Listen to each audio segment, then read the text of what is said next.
गर्मी में देवरानी जेठानी का शहर से अच्छा गांव। शिवानी और कनिका बरगद के पेड़ पर बंधे झूलों पर बैठकर झूला झूल रही होती हैं। दोनों ने सुंदर साड़ी पहनी होती है और नई नवेली बहुओं की तरह सजी होती हैं। देवरानी जी, इस झूले में झूलने में कितना मजा आ रहा है ना। जेठानी जी, मजा तो आएगा ही ना। इतनी तेज गर्मी में पूरे गांव में धूप छा रखी है, पर इस पेड़ की छांव में कितनी ठंडक है और ये झूला भी कितना मजेदार है। ऐसा लगता है जैसे माँ की गोद में झूल रहे हैं। जेठानी जी, पर ये मजा सिर्फ आज का ही है। कल हमें अपने पतियों के साथ शहर जाना है, न जाने शहर का हाल कैसा होगा।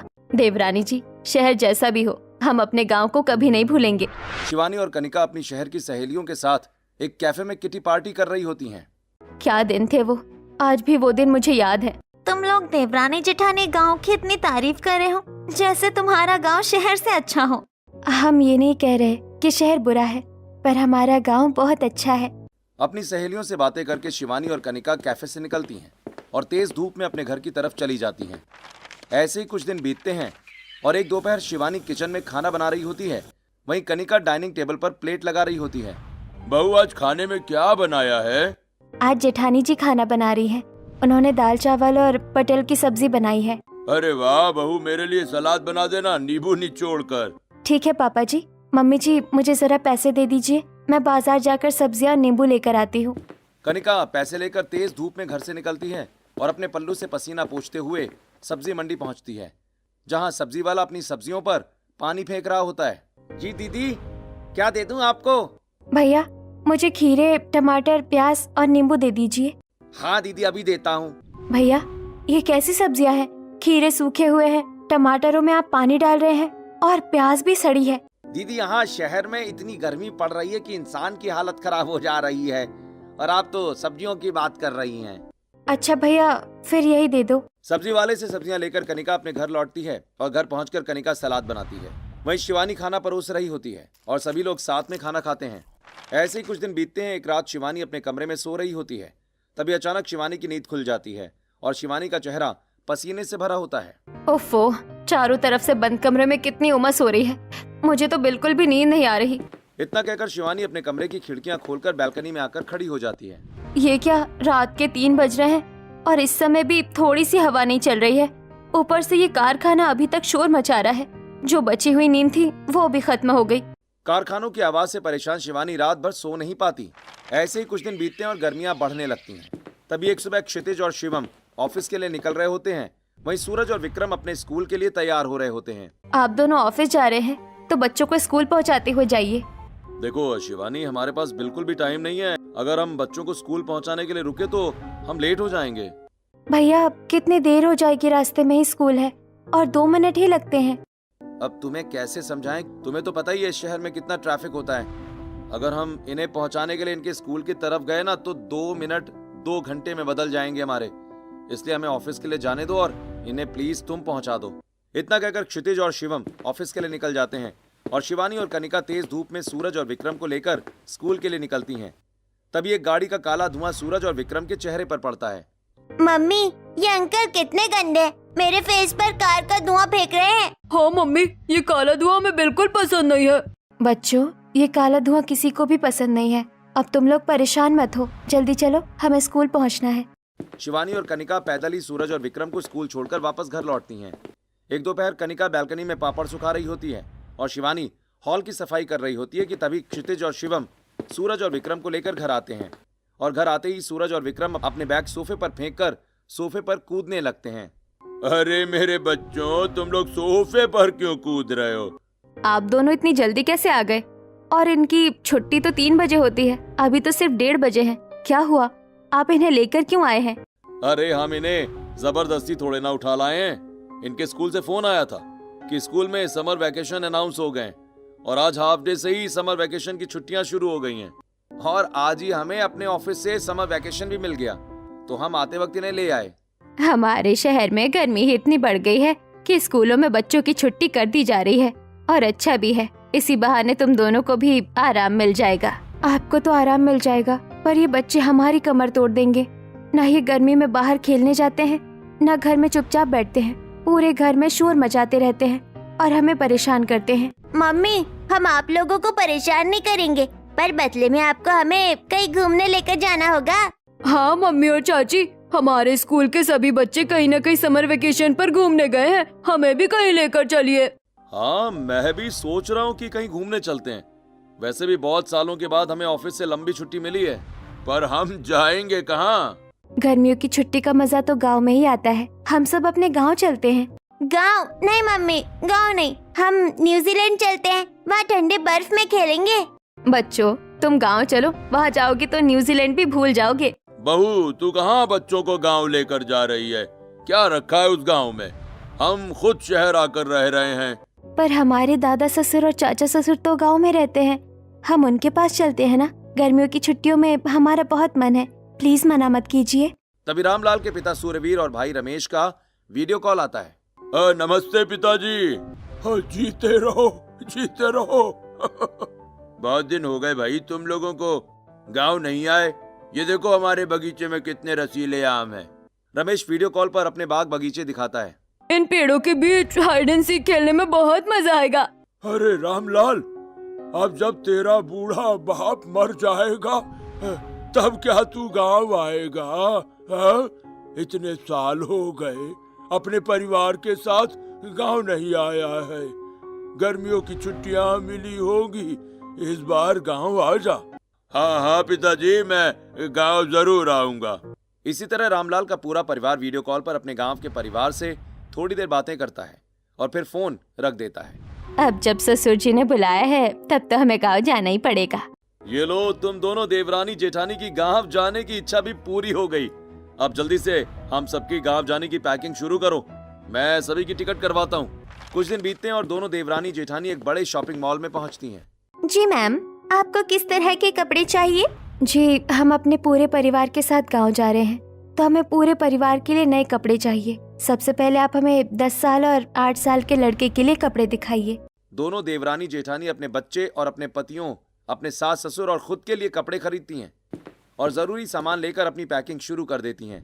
ऐसे ही कुछ दिन बीतते हैं और आज पूरा परिवार लगेज के साथ हॉल में खड़ा होता है। बहू, सभी गेट खिड़कियाँ अच्छे से बंद है ना? मम्मी जी, 2 ही दरवाजे हैं जिन्हें 4 बार देख चुकी हूँ, अच्छे से बंद है। आप कहे तो एक बार और देख लूं? शारदा, चलो, बहुओं ने सब कुछ देख लिया है।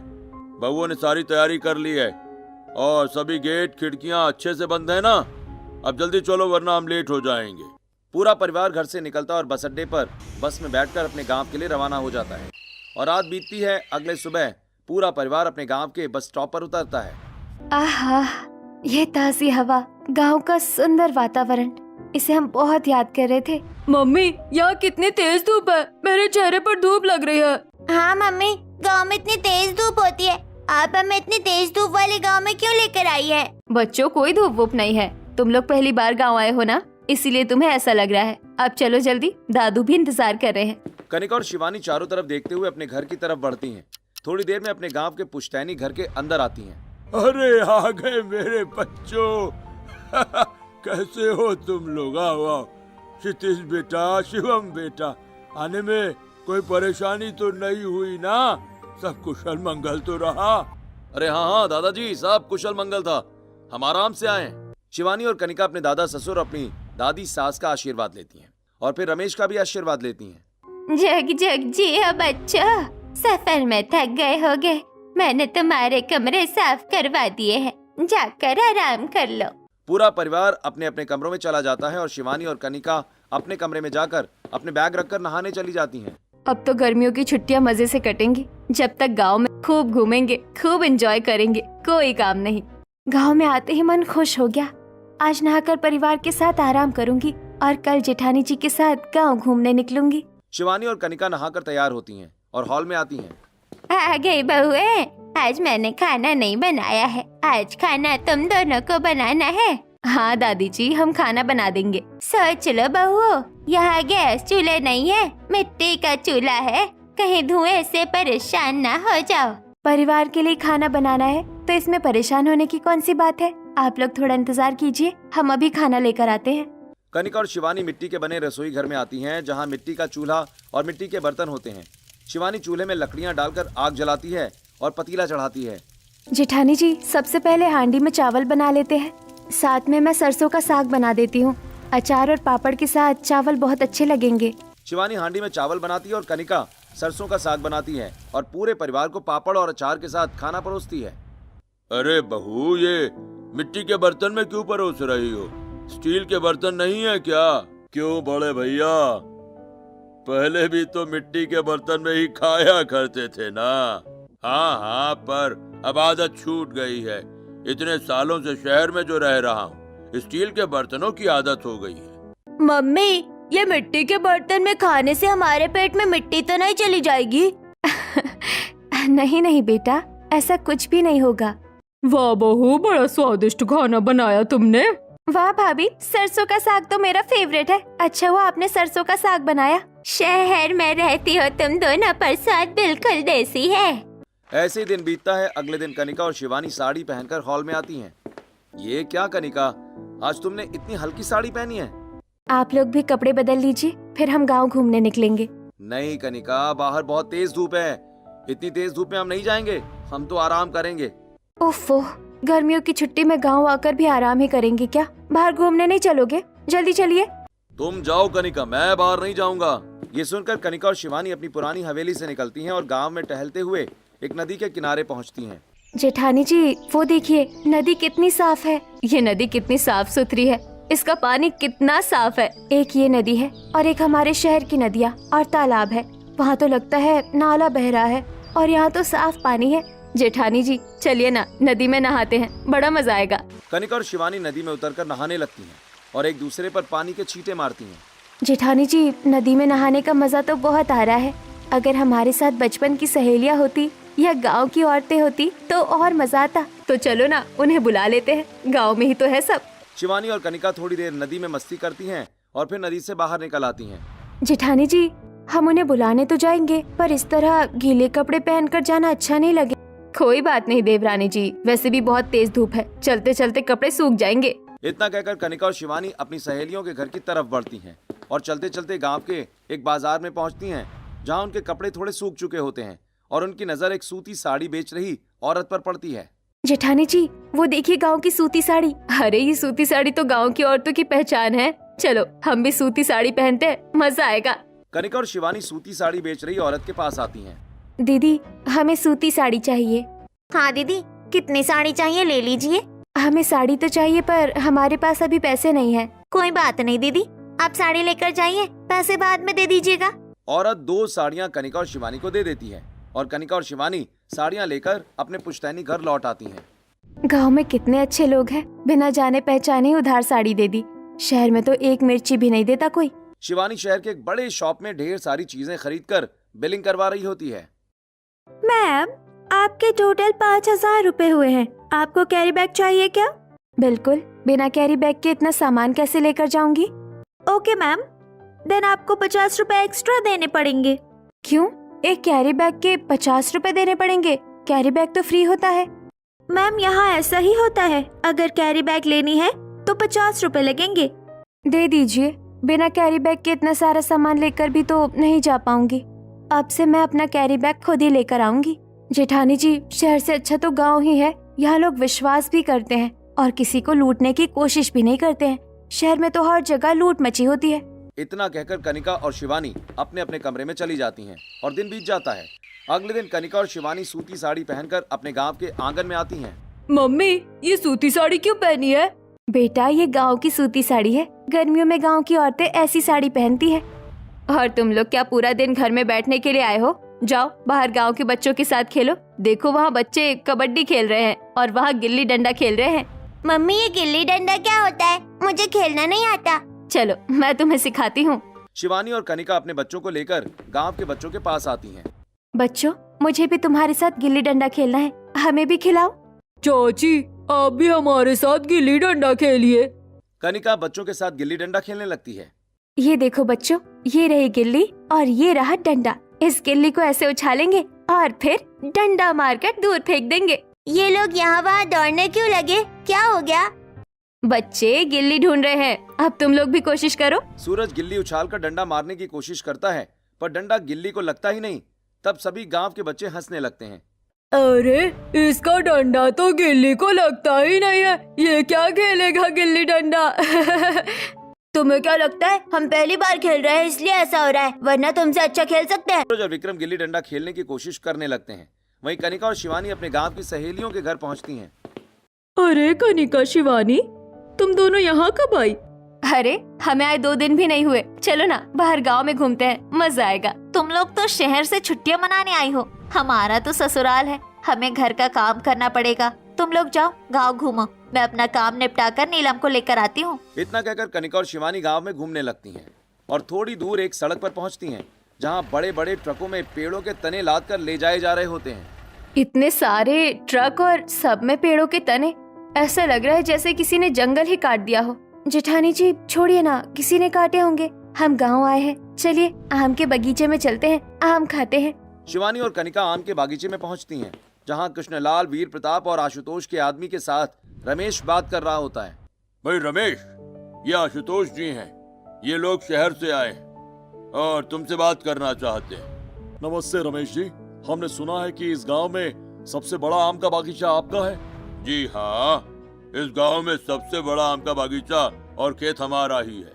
तो जी देखिए, हम एक बहुत बड़े प्रोजेक्ट पर काम कर रहे हैं। हम चाहते हैं कि हर गांव का डेवलपमेंट हो, इसलिए किसानों से हम उनकी जमीन ऊंचे दाम पर खरीद रहे हैं।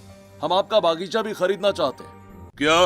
पर इस बागीचे से तो हमारा जीवन चल रहा है भाई, हम इसे कैसे बेच सकते हैं? जी, हम आपके घाटे की बात नहीं करेंगे।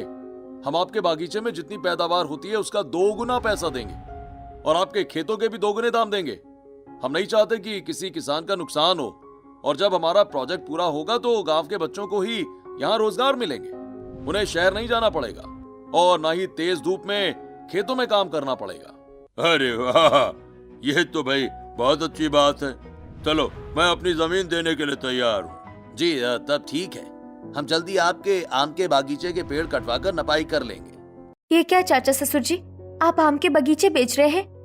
हाँ बहू, ये लोग हमारे आम के बागीचे के 2 गुने दाम दे रहे हैं, इसलिए मैं अपने बगीचे और खेत दे रहा हूँ।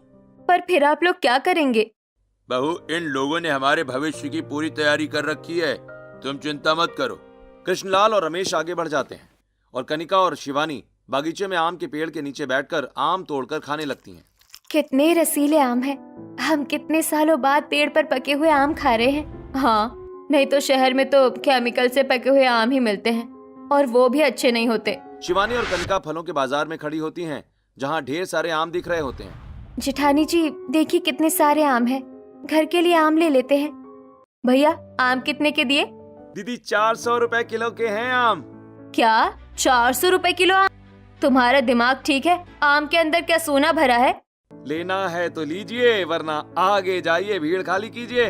दे दो भैया, तुम लोगों ने तो लूट मचा रखी है, पर 400 नहीं 350 ही दूंगी, 2 किलो दे दो। कनिका और शिवानी आम खरीद कर घर आती हैं, किचन में आम रस बनाने लगती हैं। ये आम बिल्कुल भी रसीले नहीं है, इतने पैसे दिए और अंदर से सड़े हुए हैं, और गुठली भी कितनी बड़ी है। देवरानी जी, गांव के पेड़ पर पके हुए आम में गुठली छोटी होती है, यहाँ शहर में तो दवाइयों से पकाए जाते हैं आम, और यहाँ पेड़ भी नहीं होते, बाहर से कच्चे आम मंगवा कर पकाए जाते हैं। ऐसे ही कुछ दिन बीतते हैं और एक दिन सरपंच मुखिया के साथ आशुतोष गांव के दूसरे किसानों से बातें कर रहा होता है। वहीं कच्चे आम और इमलियां खाते हुए कनिका और शिवानी पहुंचती हैं। आप लोगों को कुछ पूछना है तो पूछ सकते हैं। अब भैया जी, हमारे साथ धोखा तो नहीं होगा, हमें पैसे तो मिलेंगे ना? अरे हाँ जी हाँ, बिल्कुल। अगर आप चाहें तो मैं आपको एडवांस दे सकता हूँ। हमें इन पर पूरा विश्वास है, इन्होंने आसपास के गांवों में भी काम किया है और बहुत बड़े आदमी हैं। आप लोग इन पर शक मत कीजिए, आप लोग इन पर विश्वास कर सकते हैं। अगर ऐसी बात है तो हम अपने खेत और बगीचे आपको देने के लिए तैयार हैं। हमें कोई आपत्ति नहीं है। मेरे पास भी तालाब है जिसमें मैं मछलियाँ पालती हूँ। अगर आपको तालाब चाहिए तो वो भी मैं दे सकती हूँ। जी हाँ, हम गांव वाले अपने खेत बागीचे आपको देने के लिए तैयार हैं। आप कल से काम शुरू कराइए। हाँ, आप चिंता मत कीजिए, कल से ही काम मैं शुरू करवा लूंगा। हाँ, हमें आपसे ज्यादा जल्दबाजी है। इतना कहकर गांव वाले खुशी खुशी अपना सुंदर भविष्य देखने लगते हैं। शाम के वक्त कनिका और शिवानी घूमते हुए गांव के एक बड़े से पेड़ के पास आती हैं। जेठानी जी वो देखिए, बरगद का पेड़। अरे पहले गांव के बरगद के पेड़ पर सावन में झूला टंगा रहता था। ये कैसा बरगद का पेड़ है जहाँ किसी ने झूला नहीं बनाया? जेठानी जी लगता है हमारे लिए छोड़ा है, हम बनाएंगे अपना सावन का झूला। कनिका और शिवानी पंक्चर बनाने वाले के पास से जाकर 2 टायर खरीदती हैं और उन्हें रंगकर रस्सी से बरगद के पेड़ पर मजबूती से बांध देती हैं। अरे शिवानी, कनिका, तुम दोनों क्या कर रही हो? अरे सही समय पर आई हो। देखो हमने 2 सावन के झूले बनाए हैं, बड़ा मजा आएगा। ये क्या बच्चों वाली हरकत कर रही हो? हम नहीं झूलेंगे, तुम ही झूलो। शिवानी और कनिका अपने बनाए गए झूले पर बैठकर तेजी से झूला झूलने लगती हैं और ठंडी ठंडी हवा उनके चेहरे को छूती है। चाहे जितनी तेज गर्मी हो, सावन के झूले में झूलने के बाद कोई गर्मी नहीं लगती। जेठानी जी, हम सुबह से निकले हैं, अब शाम हो रही है, घर चलते हैं, नहीं तो सब गुस्सा करेंगे। कनिका और शिवानी अपने दोस्तों से थोड़ी थोड़ी बातें करती हैं और फिर अपने ससुराल लौट आती हैं और रसोई में जाकर सभी के लिए खाना बनाने लगती हैं। जेठानी जी, आपको याद है वो शहर से आया आदमी गांव वालों से क्या बातें कर रहा था? हाँ, न जाने क्यों ऐसा लगा कि वो उनकी जमीन लेकर कुछ काम करवाने की बात कह रहा था। चाचा जी से सुनने में आया कि अपनी जमीन उसे दे दी है काम करने के लिए। तो जेठानी जी, कल हम भी चलेंगे, देखते हैं वो क्या काम करवा रहा है। अगर मजेदार होगा तो हम भी उसके साथ मिलकर काम करेंगे। हाँ हाँ बिल्कुल, कल हम भी चलेंगे। कनिका और शिवानी बातें करते हुए अपने पूरे परिवार के लिए खाना बनाती हैं और सभी को प्यार से मिट्टी के बर्तन में परोसकर खाना खिलाती हैं। रात बीतती और अगले सुबह कनिका और शिवानी सरसों के खेत में तितलियों के साथ खेल रही होती हैं। तभी खेत से थोड़ी दूर पेड़ काटने की बड़ी मशीनें दिखाई देती हैं जो गांव की तरफ बढ़ रही होती हैं। जेठानी जी, ये तितलियाँ, ये सरसों के खेत, ये सब कितना सुंदर है। ये सुंदरता सिर्फ गांव में है। शहर में तो गाड़ी का धुआं, हॉर्न की आवाज और कारखानों का शोर ही होता है। यहाँ तो चिड़ियों की चहचहाहट है।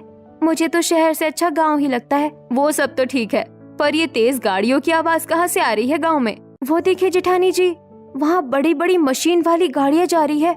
ये तो हमारे गांव में आ रही है। इन मशीनों के आगे इतनी बड़ी आरी क्यों लगी हुई है? ये लोग क्या करने आ रहे हैं गांव में? जेठानी जी, यहाँ से तो पता नहीं चलेगा, उनके पास ही जाना पड़ेगा। चलिए जल्दी। कनिका और शिवानी तेज धूप में तेजी से चलते हुए गांव के बाहर पहुंचती हैं, जहां आशुतोष के आदमी पेड़ काटने की बड़ी मशीनों के साथ अंदर आ रहे होते हैं। कौन हो तुम लोग और इतनी बड़ी बड़ी मशीनें लेकर हमारे गांव में क्यों आ रहे हो? आप लोग गांव की औरतें हैं, आपको तो पता ही होगा। हमने गांव में प्रोजेक्ट शुरू किया है, हम उसी के काम के लिए आ रहे हैं। कैसा प्रोजेक्ट शुरू किया है तुमने? क्या करना है तुम्हें? देखिए, आज हम पेड़ काटने आए हैं और कल हम कटे हुए पेड़ लेकर जाएंगे यहाँ से। अच्छा, तो तुम्हारा बॉस गांव के गरीब लोगों की जमीन लेकर उनके पेड़ बगीचे कटवा रहा है। हम ये हरगिज नहीं होने देंगे। तुम कौन होती हो हमें रोकने वाली? जिसकी जमीन है, हम सिर्फ उसी की जमीन के पेड़ काटेंगे। हटो हमारे सामने से। नहीं, हरगिज नहीं। हम तुम्हें गांव के किसी भी किसान की जमीन के पेड़ नहीं काटने देंगे। इतना कहकर कनिका और शिवानी मशीन के रास्ते में लेट जाती हैं और परेशान होकर आदमी आशुतोष को फोन करके सारी बात बता देते हैं। आशुतोष सरपंच और मुखिया के साथ गांव में पंचायत बैठवाता है। भाई सूर्यवीर जी, आपके खानदान की बहुओं की इतनी हिम्मत कैसे जो गांव के फैसले के खिलाफ जाएं? इन्हें किसने कहा आशुतोष जी के आदमियों को रोकने के लिए? सरपंच, मेरी बहुओं से गलती हो गई, शायद इन्हें नहीं पता होगा। आपकी बहुओं को सब कुछ पता है, फिर भी इन्होंने हमें रोका। दादा ससुर जी, ये लोग गांव के पेड़ काटने आ रहे थे, इसीलिए हमने इन्हें रोका है। बहुओं, इन्हें रोकने की जरूरत नहीं है। हमने इन्हें अपने पेड़ काटने और इनके प्रोजेक्ट पर काम करने की इजाजत दी है। ये आप लोग क्या कह रहे हो? आप लोग ऐसा कैसे कर सकते हैं? शिवानी चुप हो जाओ, ये गांव का मामला है, तुम क्यों बीच में बोल रही हो? हाँ बहुओं, ये गांव का फैसला है, तुम्हें बीच में बोलने का कोई अधिकार नहीं। हमें पूरा अधिकार है गांव के फैसले में बोलने का। ये आदमी गलत काम कर रहा है और आप लोग इसे इजाजत देकर इसका साथ दे रहे हैं। सूर्यवीर जी, आप अपने परिवार की बहुओं को लेकर यहाँ से जाइए। ये 4 दिन के लिए शहर से क्या आई, हमारे गांव पर हक जताने लगी। इन्हें क्या, ये तो आ गई है और कल चली जाएंगी। गांव में तो हमें रहना है, हमें अपना भविष्य संवारना है। हाँ हाँ, इन शहरी देवरानी जेठानी को यहाँ से भगाओ। ये नहीं चाहते कि हमारे गांव का विकास हो। गांव वाले कनिका और शिवानी को पंचायत से निकाल देते हैं और अगले दिन से आशुतोष अपने आदमियों के साथ जंगलों के पेड़ तेजी से कटवाने लगता है। कुछ दिन बीतते हैं और एक दिन आशुतोष अपनी मशीनों के साथ रमेश के बागीचे की तरफ बढ़ रहा होता है। कनिका और शिवानी पेड़ों से लिपट जाती हैं। बहुओं, तुमने पेड़ क्यों पकड़े? हटो, इन्हें पेड़ काटने दो। चाचा ससुर जी, आपको पेड़ क्यों कटवाने हैं? आप लोग समझते क्यों नहीं? इन पेड़ों को कटवाकर आप लोगों को कोई फायदा नहीं है, सिर्फ नुकसान है। बहुओं, तुम तो छुट्टियों के बाद अपने शहर चली जाओगी और सुख सुविधा में रहोगी। हमारे गांव में भी तो विकास होने दो। ताकि हम भी आराम से रह सके यहाँ पर, या मिले हुए पैसे से शहर आकर सुख सुविधाओं में रह सकें। यह आपकी गलत फहमी है कि पेड़ कटने के बाद आपको सुख सुविधा मिलेगी या शहर आकर कुछ अच्छा मिलेगा, बल्कि आप अपनी सुख सुविधाएं खो देंगे। ये लड़कियाँ बातें बना रही हैं। हमें देर हो रही है, जल्दी हटाइए इन्हें। कनिका और शिवानी की जिद को देखते हुए थोड़ी देर में सरपंच, मुखिया और पूरा गांव इकट्ठा हो जाता है। अगर बहुओं की इच्छा नहीं है तो रमेश, तुम अपने पेड़ नहीं कटवाओगे। पहले हमें समझाओ कि ये गांव के विकास के खिलाफ क्यों है। हम गांव के विकास के खिलाफ नहीं है। हमें पहले बताइए, इस आदमी ने आपसे क्या कहा है? ये आदमी यहाँ पेड़ काटकर बड़ी बड़ी फैक्ट्रियां और मिल बनाएगा, जिससे हमारे बच्चों को रोजगार मिलेगा और गांव में पक्की सड़कें, स्कूल और अस्पताल बनेंगे।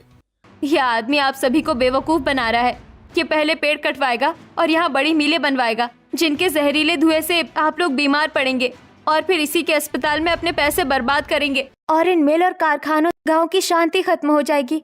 दिन भर सिर्फ मशीनों की आवाजें होंगी, न चिड़ियों की चहचहाहट और न ही पत्तों की आवाज। आप लोगों को लगता है शहर में बहुत सुख सुविधा है, तो हम आपको एक कहानी बताते हैं। एक रात कनिका और शिवानी अपने शहर वाले घर में सोने जा रही होती हैं कि तभी घर की बिजली चली जाती है।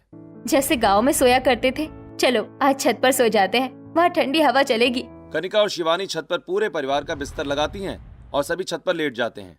मम्मी, आपने कहा था ठंडी हवा चलेगी, यहाँ तो बिल्कुल हवा नहीं है। ऊपर से कमरे से भी ज्यादा आवाजें आ रही है। हम सोएंगे कैसे? गांव की छत पर कितनी अच्छी नींद आती थी और शहर की छत पर तो बिल्कुल नींद नहीं आती। इतना ही नहीं, गांव में पेड़ कटने से और भी नुकसान होगा। कनिका और शिवानी अपने परिवार के साथ शहर में एक झरने के पास पिकनिक मनाने आती हैं। झरने का पानी गंदा होता है और उसमें प्लास्टिक की बोतलें तैर रही होती हैं। ये कैसा झरना है? इसमें एक भी मछली नहीं है। पापा, ये पानी कितना गंदा है, ऐसे लग रहा है जैसे नाली का पानी हो। आप लोग हमें कैसी जगह पिकनिक मनाने ले आए हैं? हमें नहीं रहना यहाँ। Flashback out. इतना ही नहीं, हमारे शहर में साफ हवा भी नहीं है। अगर कोई खिड़की खोल दे तो सीधे गाड़ियों का धुआं आता है। बच्चों को स्कूल जाने के लिए 15 मिनट के रास्ते में 45 मिनट ट्रैफिक में फंसना पड़ता है और जहरीली हवा में सांस लेनी पड़ती है। आप लोग शहर में रहे हैं, आप खुद क्यों नहीं बताते? सरपंच जी, हम अपनी बीवियों का पक्ष नहीं ले रहे हैं, लेकिन ये बिल्कुल सही कह रही हैं। हम खुद रोज ऑफिस जाते समय ये सब कुछ झेलते हैं। पिताजी, रमेश, सरपंच जी, मेरी बहुएं सच कह रही हैं। जब मैं गांव में रहा करता था तो नदी में नहाता था, पेड़ों के फल खाता था, लेकिन शहर में इतनी गर्मी और उमस बढ़ गई है कि 2 मिनट घर के बाहर रहना मुश्किल हो गया है। हाँ, और ना ही वहाँ गांव जैसे फल मिलते हैं, न सब्जियाँ और ना ही अनाज। और अगर आप लोग अपनी जमीनें इन्हें दे देंगे तो सबको नकली और केमिकल से बने हुए अनाज और सब्जियां ही खानी पड़ेंगी। हम दोनों देवरानी जेठानी हाथ जोड़ते हैं, इनकी बातों में मत आइए। गांव गांव नहीं रह जाएगा, बंजर जमीन बन जाएगा। आप लोग इनकी ड्रामेबाजी पर ध्यान मत दीजिए। मैं आपको यकीन दिलाता हूँ ऐसा कुछ भी नहीं होगा। तेरी हिम्मत कैसे हुई मेरी बहुओं की बात को ड्रामेबाजी कहने की? हाँ, नहीं दूंगा मैं अपनी तुझे जमीन। निकल यहाँ से तू। मुखिया जी, अगर 2 मिनट में ये आदमी हमारे गांव को छोड़कर नहीं गया तो अपने आदमी बुलवा लीजिएगा। तुम शहर से आई औरतों ने मेरा काम बिगाड़ा है, तुम्हें तो मैं बाद में देखूंगा। आशुतोष के इतना कहते ही गांव वाले आशुतोष और उसके आदमियों पर टूट पड़ते हैं। उन्हें मारते पीटते गांव से भगा देते हैं। गर्मियों की छुट्टियां बीतती हैं और आज शहरी कपड़ों में देवरानी जेठानी शहर वापस जाने के लिए बस स्टॉप पर खड़ी होती हैं। बहुओं, गांव का सरपंच होते हुए भी मैं उस आदमी की चाल नहीं समझ पाया। तुम लोगों की वजह से हमारा गांव बचा है, इसलिए ये मेरी तरफ से देसी घी। बहुओं, मुझे भी माफ कर दो, मैंने तुम्हें शहरी कहकर गलत समझा। ये मेरे हाथ का बना अचार है, इसे रोज खाना और मुझे याद करना। बहुओं, अपने चाचा ससुर को भी माफ कर दो। तुम्हारे लिए अपने बगीचे के आम भिजवा रहा हूँ, खुद भी खाना और अपने पड़ोसियों, रिश्तेदारों और दोस्तों को भी खिलाना, ठीक है? और कहना ये हम अपने गांव से लेकर आए हैं। आप हमसे बड़े हैं, आपने हमारी बात समझी और हमारा गांव बच गया, यही सबसे बड़ी बात है। और हाँ बहुओं, अगली गर्मियों की छुट्टियों में भी जरूर आना, हम तुम्हारा इंतजार करेंगे।